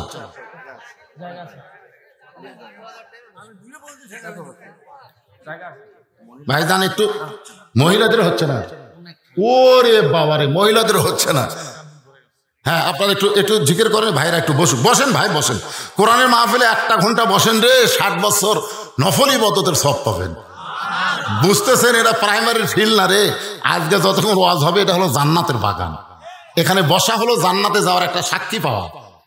সবাই জিকির করেন আর সামনের দিকে একটু চাপেন আর বসেন। লা ইলাহা ইল্লাল্লাহ। হ্যাঁ গরম পানি এখানে আছে না? লা ইলাহা লা ইলাহা ইল্লাল্লাহ, লা ইলাহা ইল্লাল্লাহ, লা ইলাহা। আমি গরম পানি চাচ্ছি, চা তো পানি তো ধোঁয়া উঠতেছে, তার মানে চায়ের পানি।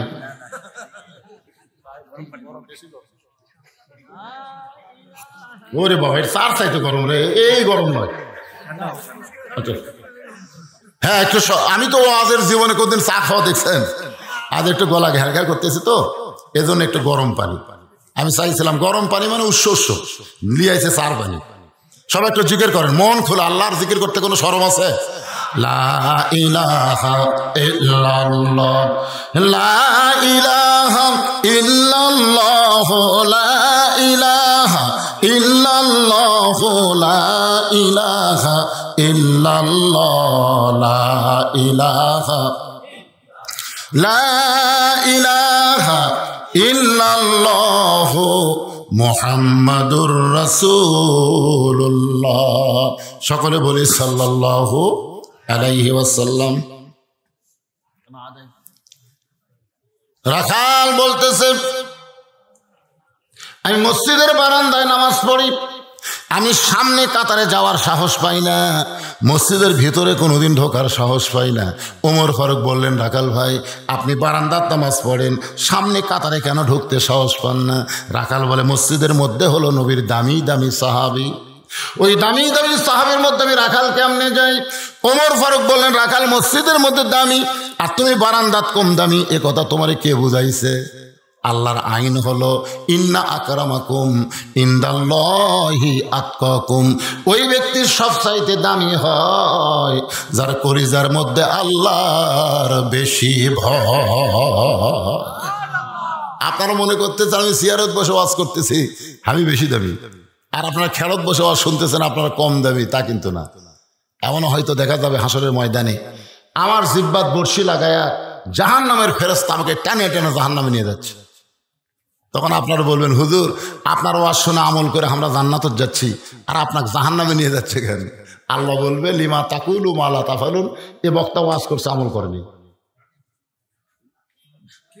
তখন আপনারা বলবেন যে আল্লাহ যার ওয়াজ শুনে আমরা জান্নাতে যাচ্ছি আল্লাহ তাক জান্নাত দেন। তখন আল্লাহ বলবে এই সোতারা তোরকে ওসিলায় আমি আল্লাহ এই বক্তাকে জান্নাত দিলেন। কি বুঝতেছেন? কি বুঝতেছেন? আমি বেশি দামি আপনারা কম দামি তা কিন্তু না। বেশি দামি কম দামি নিরূপণ হয় ইন্না আকরামাকুম ইনদাল্লাহি আতকাকুম। ওমর ফারুক বলে, রাখাল যদি উমরকে দেখতে চাও তাহলে সামনে কাতারে নামাজ পড়া লাগবে। রাখাল বলতেছে, তাহলে আজকে এশার নামাজ পড়ে আমি আর বাড়ি যাব না। ওমর ফারুক বললেন, কেন যাবা না? বলে, বাড়ি যদি যায় তাহলে ফজর সামনে কাতারে কেমনে পায়? ওমর ফারুক বললেন, রাখাল 5 ওয়াক্ত নামাজের মধ্যে 3 ওয়াক্ত তাড়াতাড়ি, আসর মাগরিব এশা 3 ওয়াক্ত তাড়াতাড়ি, আর এশা থেকে ফজর, ফজর থেকে জোহর, এই 2 ওয়াক্ত লম্বা কেন? রাখাল বলে, পথিক আমি তো বলতে পারবো না।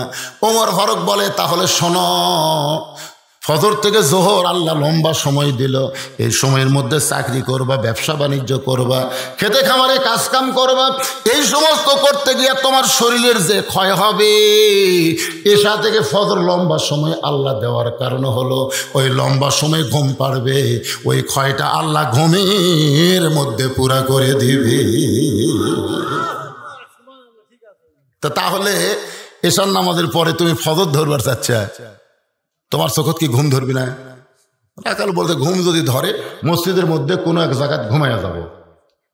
ওর ঘরের চেহারা রক্তের মতো লাল হয়ে গেছে। এই রাখালি মসজিদের মধ্যে ঘুম পাড়ার দলিল দে। ঘুম পাড়া তো দূরের কথা, জোহরের নামাজ পড়ে সবাই বাড়িতে গেছে, ওরা 3 জন 4 ফ্যান দিয়ে গল্প করতেছে। 3 জন কয় ফ্যান দিছে? 4 ফ্যান দিয়ে গল্প করতেছে, 1-1 ঘন্টা হয় গল্প ছাড়ে না। ফেরেশতা বলতেছে, আল্লাহ সবাই চলে গেল, কিন্তু এই 3টা যে 4 ফ্যান দিয়ে গল্প করতেছে, এর কি রেজাল্ট কি? আল্লাহ বলতেছে, যতক্ষণ মাথার উপর ফ্যান ঘুরেছে, ওই ফ্যানের বিলে এই 3 জন আলাদাভাবে না দেওয়া পর্যন্ত এরা জান্নাত যাবে না। কারণ মসজিদ আর বাপের ঘর না, ইচ্ছা মতো ফ্যান ঘুরাবি। জোরে কোন কথা ঠিক কিনা? মসজিদকে তোমার বাপের ঘর। আরে গল্প করার সুযোগ নাই। ফাইজা কুদিয়াতে সালাহ ফান্তাশিরু ফিল আরদ, নামাজ হয়ে গেছে, সঙ্গে সঙ্গে মসজিদ থেকে বার হওয়া হুকুম কার? জোরে কার হুকুম কার? কারণ মসজিদ হচ্ছে ব্যারাক, ব্যারাকের মধ্যে যে ট্রেনিং দিবেন, ওই ট্রেনিং মাঠে ময়দানে আমল করা লাগবে। এতদিন রাখাল নামাজ পড়তো বারান্দায়, আজকে নামাজ পড়বে সামনে কাতারে। জোরে কার আজকে নামাজ পড়বে কোন জায়গায়? সামনে কাতারে। এতদিন রাখাল নামাজ পড়ছে বারান্দায়, আজকে সামনে কাতারে নামাজ পড়তে গেলে বারান্দাত পড়া লাগবে না, ভিতরে ঢোকা লাগবে? আপনারা বলেন তো, আগে আজান দেয় মুয়াজ্জিন, তারপরে সব মুসল্লি ভিতর ঢুকবার চায়। আমার 5 একজনকে বলতেছে, ভাই তুই অনেক আগে এসে খাড়াই আছিস কেন, ভিতরে ঢোক। তখন হুজুর ভিতরে ঢুকলে কতকগুলো বেয়াদব ইমাম সালাম ফিরে মোনাজাত করতে, ওরা খাড়া হয়ে সুন্নতের নিয়ত করে। আমি দুজন দিকে তাকার দিকে আমার বার হওয়ার জায়গা নেই, এই জন্য আমি ভিতরে যাই না, আমি শেষে এসে পিছনে নামাজ পড়বো, আগে বাইর হয়ে যাবো। আপনারা বলেন তো কোন রাকাতের সব বেশি? আল্লাহ রাসূল বলছেন সামনে রাকাতে এত সওয়াব, সামনে কাতারে এত সওয়াব যদি আমি বলে দিতাম, তাহলে সামনে কাতারে খাড়া হওয়ার জন্য আমার মুসল্লির মধ্যে মারামারি লাগতো। সুবহানাল্লাহ কর না কেন? এতদিন নামাজ পড়ছে বারান্দা, আজকে সামনে কাতারে। সামনে কাতারে যাবার গেলে মসজিদের মধ্যে ঢুকতে হবে, আর মসজিদের মধ্যে ঢোকার সময় কোন পায়ে ঢোকা লাগবে?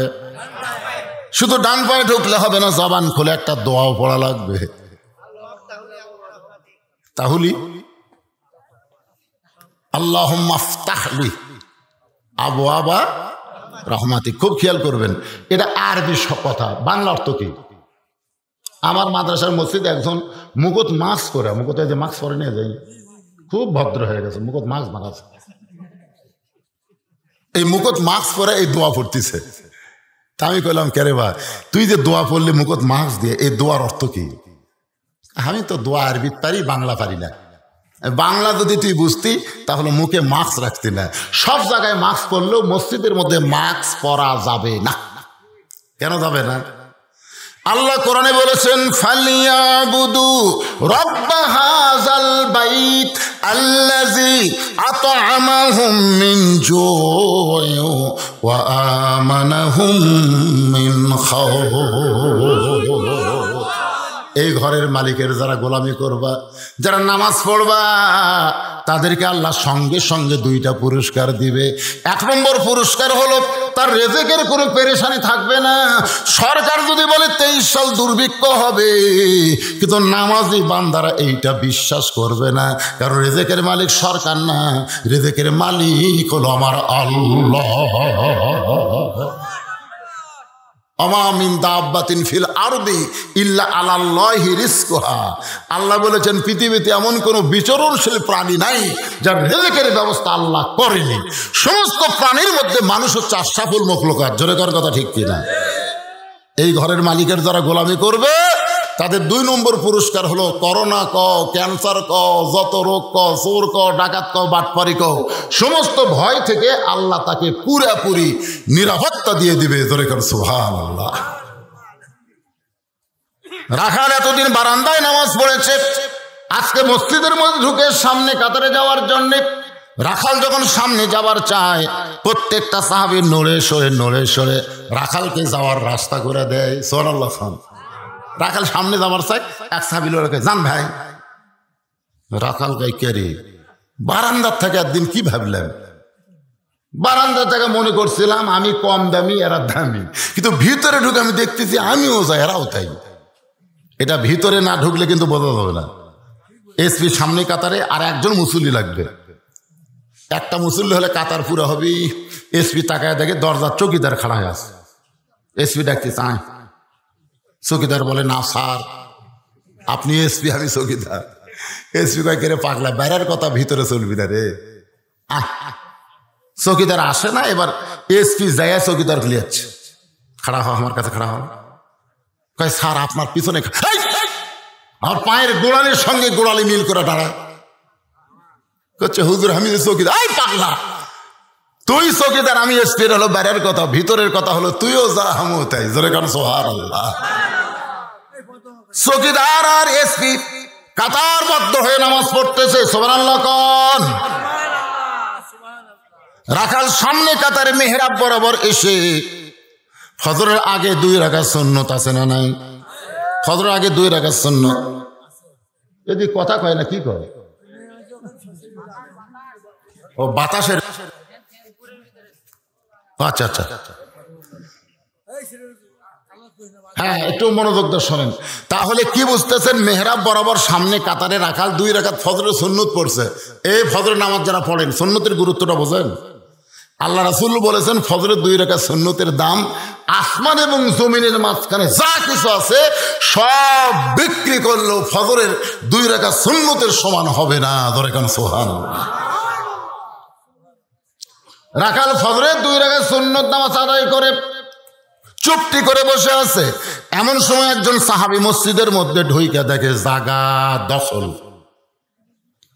এক সাহাবী মসজিদের মধ্যে ঢুকে দেখে জায়গা দখল। ওই সাহাবীর নাম হলো ওসমান গনি। ধরে কান কি গনি? চিন্তা করতেছে আমি যে জায়গায় নামাজ পড়ি সেই জায়গা দখল হলো কি? আপনারা বলবেন তো মসজিদে কারো নিজস্ব জায়গা আছে, কিন্তু ওসমান গনির কথা বলার পিছনে কারণ কি জানেন?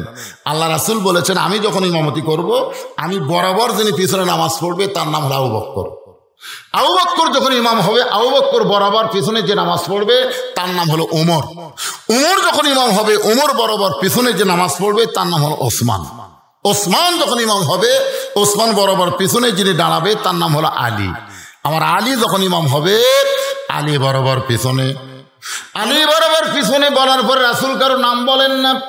সাহাবীরা বলে রাসূল আল্লাহ, হযরত আলী যখন ইমামতি করবে আলী বরাবর পিছনে কে দাঁড়াবে?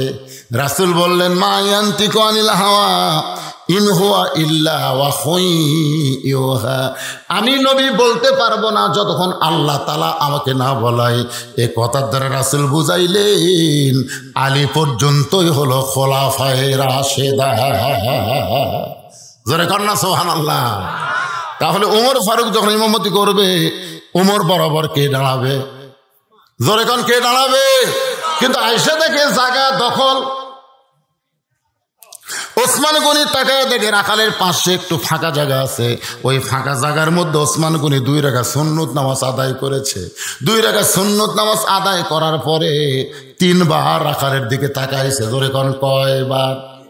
খুব খেয়াল করেন, 3 বার।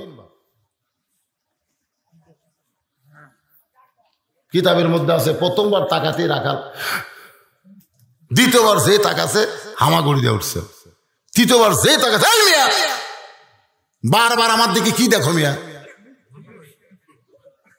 ওসমান গনি চমকে উঠছে, কারণ আল্লাহ রাসূল বলেছেন আমার 4 জন সাহাবী হলে 1 নম্বর। জোরে কোন সুবহানাল্লাহ। নরমে 1 নম্বর আবু বকর, গরমে 1 নম্বর ওমর, সম্পদে 1 নম্বর ওসমান, আর জ্ঞানে 1 নম্বর আলী। জোরে কোন সুবহানাল্লাহ। আর খুতবার মধ্যে আপনারা যখন শুনবেন তখন ইমাম সাহেব বলে হায়া ওন ওসমান, বলে কি বলেন? খুবই শরম, ওসমান গনি শরম বেশি। ওসমান গনি চমকে বলতে ভাইজান এইভাবে গরম হওয়ার কারণ কি, আপনার পরিচয়? রাখাল বলতেছে আমার পরিচয় হলো আমি একজন রাখাল। যেই কইছে রাখাল, ওসমান গনি মুস্কি মুস্কি হাসতেছে। হাসার কারণ হলো রাখাল যারা হবে তাদের নরম থাকলে হবে না, তাদের গরম হওয়া লাগবে। রাখালি করা বোঝেন আপনারা? আপনি গরু ছাগল নিয়ে মাঠে ময়দানে রাখালি করতেছেন, পাশে একটা আবাদের দিকে আপনার গরু যাচ্ছে, আপনি যদি বলেন বাবা গরু, ও বাবা গরু ওদিকে যাস না বাবা, গরু আপনার নরম কথা শুনবে। আর যদি বলে এই গরু, তাহলে আর এক ধাপ সামনে যা, গরু কিন্তু মানুষের চাইতে ভালো শোনে। ওই কাল্লা ঘুরে দেখে লাঠি ঘোরাচ্ছে, তখন গরু আবার ঘাসের দিকে চলে আসবে। আল্লাহ রাসূল বলেছেন প্রত্যেকটা অভিভাবককে আল্লাহ রাখালের দায়িত্ব দিয়ে দুনিয়াতে প্রেরণ করেছে। জোরে কোন সুবহানাল্লাহ। হয়তো আপনারা বলবেন হুজুর, আপনারা হয়তো বলবেন হুজুর আমার তো গরু ছাগল নাই, আমি কিসের রাখালি করব? আপনি চোখ বন্ধ করে দেখেন আছে, দেখেন আছে। আপনার বাড়িতে 45 বছর একটা গাভী আছে, 45 বছর একটা কি আছে? গাভী আছে। আপনার বাড়িতে 22 বছর একটা আইডিয়া আছে। চোখ বন্ধ করে দেখেন 17 বছরের একটা বকনা আছে। গাভী হচ্ছে আপনার বউ, আইডিয়া হচ্ছে আপনার বেটা, আর বকনা হচ্ছে আপনার মেয়ে। এই 3 জনের উপরে রাখালি করার দায়িত্ব আপনার আছে না নাই? জোরে করে আছে না নাই? তাহলে 3 জনের উপর যদি রাখালি করবার চাই, রাখালি কেমনে করবেন? এই রাখালি কেমনে করবেন? আপনার ছেলেটা এমন একটা ফুল প্যান্ট পরছে, এমন একটা ফুল প্যান্ট পরে ঘুরে বেড়ায়, ওটা কোনোদিন বসে পেশাব করা যায়? আপনি জানেন এইরকম ফুল প্যান্ট পরলে বসে পেশাব করা যায় না। সেই ফুল প্যান্ট পরে আপনার ছেলে সকালে বের হয়ে গেছে, সন্ধ্যার সময় যখন বাড়িতে আসলো, আপনার রাখালি করার নিয়ম কি এরকম? আরে বাজান তুই যে সকালবেলা বাড়ি থেকে গেলি, সন্ধ্যার সময় বাড়িতে আসলি, তুই কি একবারও পেশাব করিস নি? তখন ছেলে তো বলবে আব্বু পেশাব করছি। তো কেমনে করলে আমাকে একটু দেখাতো। এটা রাখালি। তুই কেমনে করলি? আব্বা এটা করে তো বসা যায় না, এটা খাড়া হয়ে মারা লাগে। বাপ বলতেছে খাড়া হয়ে পেশাব করলে পেশাব জীবনেও নিংড়ে না। পেশাব জীবনে কি হয় না? নিংড়ে না। নিংড়া বোঝেন না? সব পেশাব শেষ হয় না। তো তোর পেশাব থাকতে থাকতেই তুই যে সেল লাগালু, তারপরে টপ টপ করে পেশাব দিয়ে তোর যে আন্ডার অয়েল ভিজে গেল। তুই ছোট থাকতে পেশাব করলে কান্দে উঠত রে, তোর মা দৌড়ে যায় পেশাবের তেনা টান দিয়ে তোর পাশা মুছে আবার নতুন একটা কাপড় দিত। ছোটবেলা পেশাব তুই সহ্য করে পারিস নি, পেয়া করে কান্দিছু, এখন সেই পেশাবটা সারাদিন তুই ঘুরে বেড়ালো, তোর যন্ত্রের দ্বারা পেশাব শুকে গেল। পেশাব শুকে গেলে কি হয়ে পাগলা, ওই জায়গা শুক্র কীট হচ্ছে জানিস, ওই জায়গা জার পয়দা হয়ে তোর পেশাবের স্যাদ দিয়ে ভিতরে ঢুকে তোরটা যে বেলা মাছের মতন হবি বাজার। তুই ইন্ডিয়ার হারবাল খাবো, কলকাতা হারবাল। হাসতেছেন হাসতেছেন। বেটা বিয়ে করাবি না, আইডিয়া বিয়ে করবি, কিন্তু বউ ওভার ডিউটি মারবি, জানেন আপনি? বিয়ে করে থে সকালে মালয়েশিয়া যাও, মালয়েশিয়া বউ থিয়ে টাটকা বউ থিয়ে তুই মালয়েশিয়া যাবো কে? তো আমি চিনি না।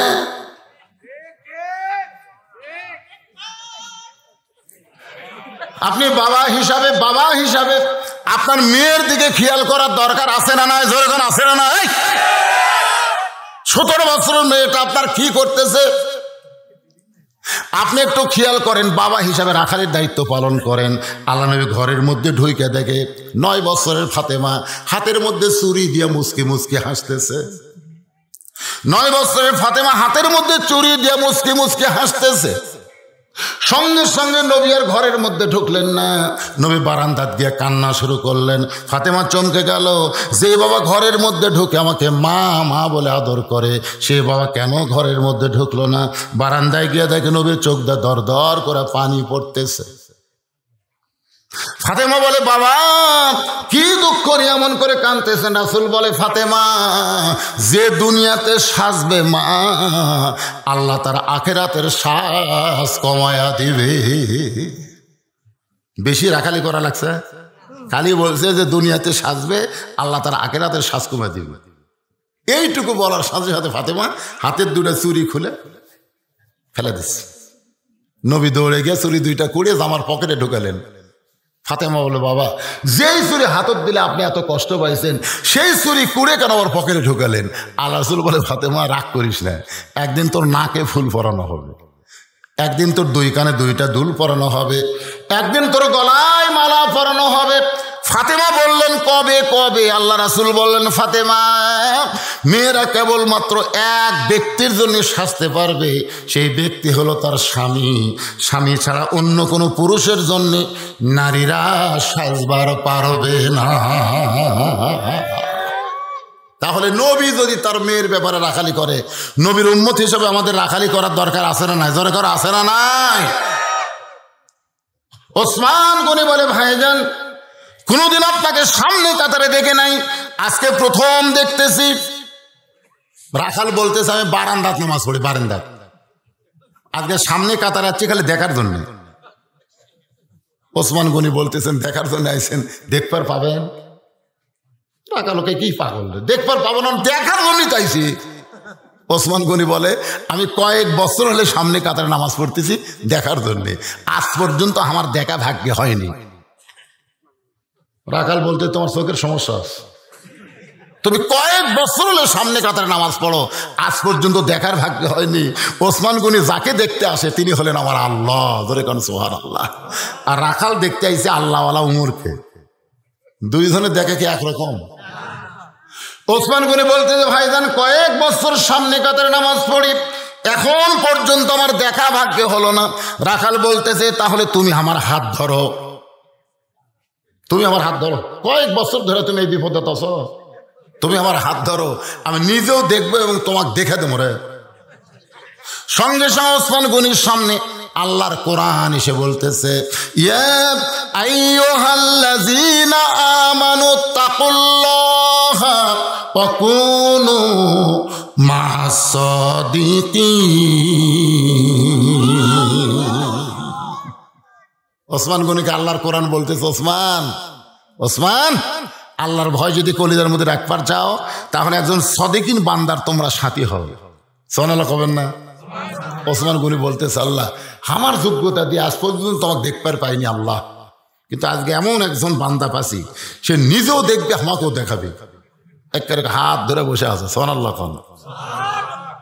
বারবার ওসমান গনি বলতেছে, আল্লাহ নিজের যোগ্যতায় হয়নি, আজকে এমন একজন আল্লাহওয়ালা পাইছি, সে নিজেও দেখবে আমাকেও দেখায় দেবে। এ নিয়তে ওসমান গনি রাখালের হাতটা ধরে বসে আছে।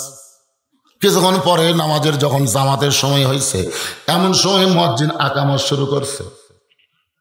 যেই মাত্র আকামত, খুব খেয়াল করবেন, আকামত বোঝেন আপনারা? আকামত, আকামত মানে কি?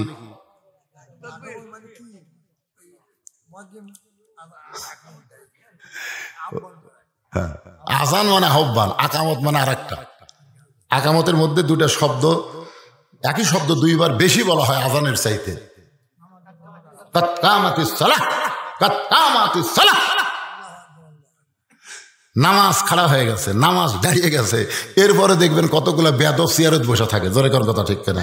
থাকে না এরকম? হেলান দিয়ে বসে থাকে। ফেরেশতাকে আল্লাহ, এই নবাবজাদা কে?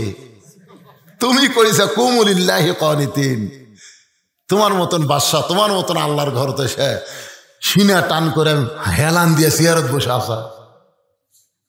প্রধানমন্ত্রীর কাছে যায় কেউ যদি হেলান দিয়ে সিয়ারত বসে থাকে, প্রধানমন্ত্রীর চামচারা থাপড়ে বের করে দিবে। কার ঘর ঢুকছে? কার ঘর ঢুকছে? প্রধানমন্ত্রীর ঘর যা কেউ বসে থাকা দেখছে? প্রধানমন্ত্রী আসা মাত্র আর বসে থাকে, কথা কর না কেন?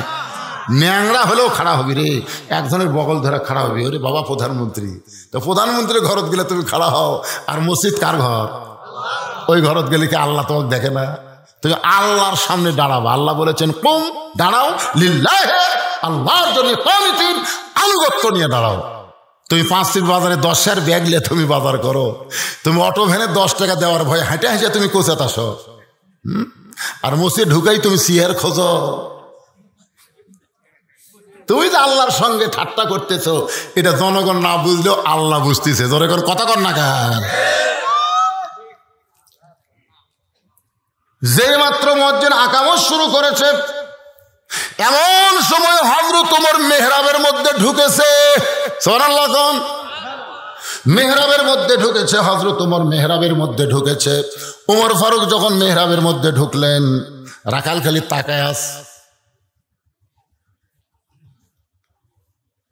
কোন দিক দিয়ে ঢুকছে রে ওমর রে? আমাদের মসজিদের ইমামরা মসজিদের দরজা দিয়ে ঢোকে, কিন্তু আল্লাহর কোরআন দিয়ে যখন রাষ্ট্র চালু হবে তখন নেতা দরজা দিয়ে ঢুকবে না। ওই মেহরাব বরাবর ছোট্ট একটা দরজা থাকবে, ওই দরজার ওই পারে ইমামের জন্য রেস্টের একটা রুম থাকবে। জোরে কান সুবহানাল্লাহ। মুয়াজ্জিন যখনই বলতেছে কদ কামাতিস সালাহ, কদ কামাতিস সালাহ, সঙ্গে সঙ্গে রাখাল আল্লাহু আকবার। রাখাল যখন আল্লাহু আকবার কইছে, ওসমান গনি রাখালের হাত ছেড়ে দিস। হাত ছেড়ে দিয়ে বলছে যে ভাইজান, আকামতি শেষ হয়নি। ইমাম সাহেব ভুল করলে মানুষ লোকমা দেয়, মুয়াজ্জিনের আকামতি শেষ হয়নি, কেবল কদ কামাতিস সালাহ বলতেছে, আর তুমি আল্লাহু আকবার তাকবীর দিলে। রাখাল বলতেছে এই জন্যই তো তুই কানা, এই জন্যই তুই কানা। এত বছর হলে সামনে আসিস, এখনো দেখতে পাস না। আমি কি জন্য লোকমা দিলাম মিয়া তুই জানিস? দ্বিতীয় কাতারে একজন সাহাবী দৌড়ে এসে রাখালের হাতটা হেঁচকাতি ধরে বলতেছে, এই পাগল, যারে তুই কানা কানা বলতেছিস, যাকে তিরস্কার করতেছিস, সেই মহামানবকে তুই চিনিস? রাখাল বলতেছে আমি বারান্দাত নামাজ পড়ি, আমি ভিতরের কাউকে চিনি না। সাহাবী বলতেছে পাগল রে, তুই যারে কানা কানা বলতেছিস, সে হলো আল্লাহর নবীর ডবল জামাই ওসমান গনি। রাখাল ছোট বাচ্চার মতন কান্দে, চিল্লা বলতেছে এই জন্যই বারান্দায় নামাজ পড়ি, ভিতরের দামি দামি সাহাবীর মধ্যে আমি রাখাল কেমনে দাঁড়াই, কিন্তু এই পথিক আমার সর্বনাশ করছে। ওমর ফারুকের দিকে আঙ্গুল তুলে রাখাল বলতেছে ওই পথিক আমার সর্বনাশ করেছে, ওই পথিক আমারে কইছে ওমরকে যদি দেখবার চাও তাহলে সামনে কাতারে দাঁড়াইও। শুধুমাত্র হযরত ওমরকে দেখার জন্যে আজকে বারান্দা থেকে সামনে কাতারে আইছে ভাই, কিন্তু মেহরাবের মধ্যে ওমরের জায়গায় যদি পথিককেই দেখতে পাই, তাহলে তোমরাই বলো লোকমা দেওয়া ছাড়া তোমার উপায় নাই।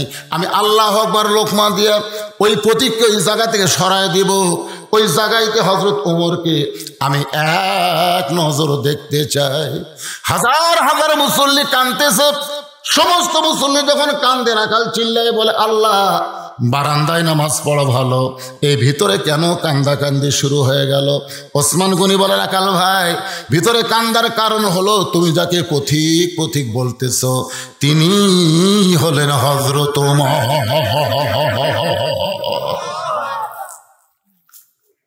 গাছের গোড়া কাটলে গাছটা যেমন ঠাস করে পড়ে যায়, রাখাল তেমনি মেহরাবের মধ্যে পড়ে কাটা মুরগির মতন ছটফট করে।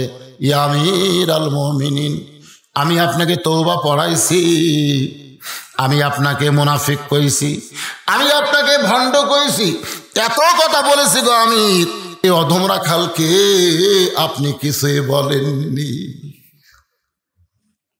সমস্ত সাহাবীরা চিল্লায় বলে এই পাগলা কে রে, কে রে, কারে তওবা পড়াইছে, কারে মুনাফিক কইছে, কারে ভণ্ড কইছে? সমস্ত মসজিদের সাহাবীরা যখন চিৎকার দেয়, ওমর ফারুক তখন জোড়হাত করে বলতেছে আতিউল্লাহ আতিউর রাসূল আউলিল আমরি মিনকুম, আল্লাহর আনুগত্য করো, রাসূলকে অনুসরণ করো। আমি যদি তোমাদের আমির হই, তোমরা কি আমাকে মানো? সাহাবীরা বলে 100 বার মানি বলি, আপনি ইমাম, আমরা মুসল্লি। তাহলে যে লোকটা আমাকে তওবা পড়াইছে, যে লোকটা আমাকে মুনাফিক কইছে, ভণ্ড কইছে, এর বিচার হবে, অবশ্যই বিচার হবে। আর এই বিচার বাংলার আইন হবে না, এই বিচার হবে আল্লাহর কোরআন দিয়া। ধরে কার সুবহানাল্লাহ। আমি আর বিচার করব? আমাক তওবা পড়াছে, আমাক মুনাফিক কইছে, আমাক ভণ্ড কইছে, বিচার ছাড়াই মসজিদ থেকে বাড়াবি? এই বিচার তোমরা কোরআন দিয়ে কারা কারা দেখতে চাও? সমস্ত সাহাবীরা দুই হাত তুলে বলতেছে আমিরুল মুমিনিন আমরা দেখবার চাই। তো তোমরা দেখবা কি নামাজের আগে না নামাজের পরে? সাহাবীরা বলতেছে আকামত যখন হয়ে গেছে আগে নামাজ, নামাজের আগে কোনো কাজ করা যাবে না, আগে নামাজ তারপরে কাজ। জোরে কোন কথা ঠিক কিনা? একটা গান আমরা ছোট্ট বাচ্চার মুখে শুনিনি, কাজকে বলো কি আছে? নামাজ আছে। দোতলা মসজিদ করবি, কেবা দোতলা কেন? এত মুসল্লি হুজুর আর জায়গা হচ্ছে না, এতই মুসল্লি জায়গা হচ্ছে না। তো ফজরের খবর কি? এক কাতারে হয় না। জোহরের খবর কি? কাজ কামের দিন মানুষ আসে না হুজুর। আসরের খবর কি? সব 5 ফিট হাটত গেছে। মাগরিবের খবর কি? কোনো মতে এক কাতার। এসার খবর কি? ফজর এসাও তাই। তাহলে দোতলা করবে কেন? কই যে হুজুর জুম্মার দিন সবার শেষে আসা আগে যায়, ওই শালাকের জন্য দোতলা করা লাগতেছে। ওই শালা কিন্তু আমাকে এলাকাত খারাপ কথা না। আমার বাপের তো কোনো মেয়ে নাই, 4টা আমরা ভাই। আমি দেখছি অনেক শালা যখন দুলা ভাইয়ের কাছ থেকে 100 টাকা 200 টাকা নেয়, তখন আমি কইতাম আল্লাহ আমার যদি একটা দুলা ভাই থাকতো, আমি শালা হয়ে টাকা ফসাতাম। শালা হওয়ার মধ্যে একটা মজাও আছে, যেরকম আছে না নাই? তাহলে জুমার দিনে সবার শেষে আসা আগে যায়, ওরা কিন্তু মুসল্লি না, ওরা হলো শালা। যেরকম ওরা কি কথা কন না? আপনাকে কচুয়া মসজিদে যারা শেষে আসে আগে যায়, এরা কিন্তু মুসল্লি না, এরা হলো শালা। ধরে করে এরা কি এটা কন না? এরা হলো শালা। আমাদের বাংলাদেশের ভাষায় শালা, আর আল্লাহর ভাষায় হলো ফাওয়াইলুল লিল মুসাল্লিন। এরা মুসল্লি না। জুমার নামাজ যারা পড়ে এদেরকে আল্লাহ হাসরের ময়দানে একটু ঠাট্টা মশকরা করার জন্য বলবে, এই জুম্মা পাটি, হে জুম্মা পাটি, আমি আল্লাহ তোদের জান্নাত দিয়ে দিলাম যা। তখন যারা খালি জুম্মা নামাজ পড়ে তারা জান্নাতে মারবি দৌড়, যা দেখবে জান্নাতের দরজার বিশাল একটা তালা। তো বলতেছে আল্লাহ আপনি আমাকে জান্নাত দিলেন, এত বড় তালা কেন? আল্লাহকে চাবি তোরকে কাছে আছে, খুঁজে দেখ। তখন জুম্মা বাড়ি খুঁজে দেখবে একটা চাবি আছে, ওই চাবি নিয়ে তালার মধ্যে ঢুকবি ঠিকই, কিন্তু ঘুরবি না। ঢুকিছে কিন্তু ঘরে না। আল্লাহ ঢুকছে ঠিকই ঘরে না। আল্লাহ কয় পাগলা, ওটা ঘুরবার গেলে 5টা দাগ থাকা লাগবে রে, দেখতে চাবি বাইর করে দাগ আছে। তখন বলতেছে আল্লাহ সমান সমান দাগ নাই। কে রে পাগলা, তালার মধ্যে 5টা দাগ আছে, ওই দাগে দাগে মিল পড়া লাগবে রে। তখন এটা কিসের দাগ? বলে 1 নম্বর দাগ হলো ফজর, 2 নম্বর হলো জোহর, 3 নম্বর আসর, 4 নম্বর মাগরিব, 5 নম্বর এশা। আমরা তো এই 5 ওয়াক্ত পড়িনি। আল্লাহ বলতে তাহলে জান্নাত দেখে আয় যা। তোরকে ভাগ্যে জান্নাত নেই, একটাবার দেখা শুধু ভাগ্য আছে। যারা জুমার নামাজ পড়বি তারা জান্নাত দেখবার পাবি, কিন্তু ঢুকবার পারবি? কথা কর না কেন? ঢুকবার পারবে? ওমর ফারুক বললেন ফজরের নামাজের পরে আল্লাহর কোরআন যে বিচার করব, আজকে বাংলাদেশের বিচার আল্লাহর কোরআনের বিচার। সামান্য একটা দৃষ্টান্ত দেই। 6 বছর আম বাগান করে চাষ করছে, জ্যৈষ্ঠ মাসে দেখবার গাছে আম ধরছে কিনা, যা দেখে ছোট্ট একটা ছেলে গাছের ডালে বসে আম পাড়তেছে। বাগানের মালিক কয় আমি খাইনি, আর বছর কেউ খাইনি, তুই আমার গাছে আম পাড়তেছিস, তোর বাপকে যে বিচার দেবো রে। ছেলে খালি মুসকি মুসকি হাসে। বাগানের মালিক বলে হাসিস কেন? বলে হাসার কারণ হলো বাবা খুঁজবার দেওয়া লাগবে না, বাবা আর এক গাছও চড়ছে। টাকা থেকে ওর বাপ খালি আম পাড়ের বস্তা ভরায়, গাছের নিচে বলে গাছওয়ালা কান্দের বলে আল্লাহ বিচার দেবো কার কাছে? বেটাও চোর, বাপও চোর। আজকে আমাদের বাংলাদেশের অবস্থা তাই হয়ে গেছে। ধরে কোন কথা ঠিক? এখন ফজরের ফরজ কয় রাকাত? এই 2 রাকাত নামাজ পড়াতে ওমর ফারুকের মতন ইমামের লাগবে 10 মিনিট, হামাকের মতন পানসা ইমামের লাগবে 5 মিনিট, আর যারা কোরআন হাদিস ঠিক মতো পারে না তারকে লাগে 2 মিনিট। জোরে কোন কথা ঠিক কিনা? আমি নিজের চোখে দেখছি, একই সাথে ঢুকছি, জোহরে 4 রাকাত সুন্নতের আমার 2 রাকাত না হতি, আর 4 রাকাত শেষ। নামাজ শেষ করে বললাম কে ভাই আমার 2 রাকাত না হতি তো 4 রাকাত কেন? হুজুর আমাদের চর্চা আছে, আপনার চর্চা নেই।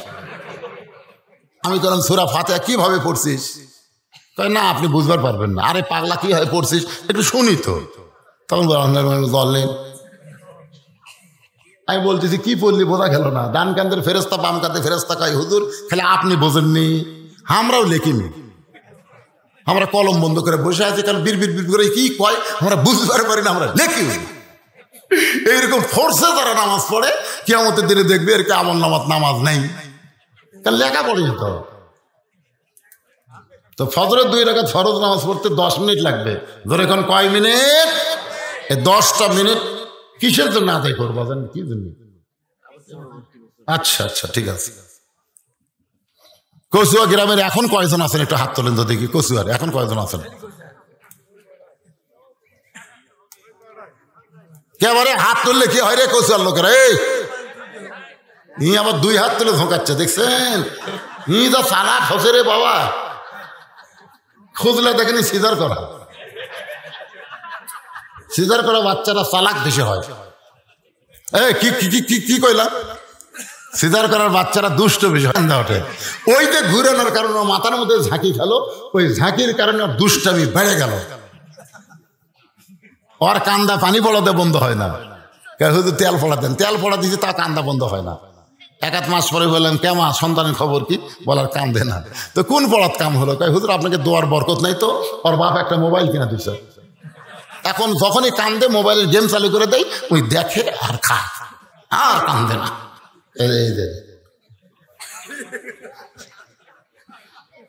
আপনাদের গ্রামে মহসেন ডাক্তার আছে না নাই? আছে না নাই? আপনার খোঁজ করে দেখবেন, ডাক্তারের বউয়েরা কোনোদিন সিজার করে না। ডাক্তারের বউ কিন্তু সিজার করে না, কেস করে দেখবেন। আর মৌলবীর বাড়িতে কোনোদিন মিলাদ হয় না, আর পীরের বউ কোনোদিন মুরিদ হয় না। এই 3টা জিনিস আপনারা খেয়াল করে দেখবেন। ডাক্তারের বউয়ের কি লাগে না? সিজার লাগে না। মৌলানার বাড়িতে মিলাদ হয় না, কারণ মৌলানা জানে মিলাদ একটা ফাও জিনিস, এটা করে টাকা নষ্ট করে কি করবো? ওই পরের বাড়িতে পড়ায়, কিন্তু নিজের বাড়িতে পড়ে না। আর পীর সাহেবের বউ মুরিদ না হওয়ার ভিতরে কারণ হলো, প্রত্যেকটা পীরের বউ জানে আমার পীর হলো 1 নম্বর ভণ্ড। মাঝে মধ্যে মুরিদের বইয়ের দিকে চোখ মারে, এর কাছে মুরিদ হয়ে কি হবে?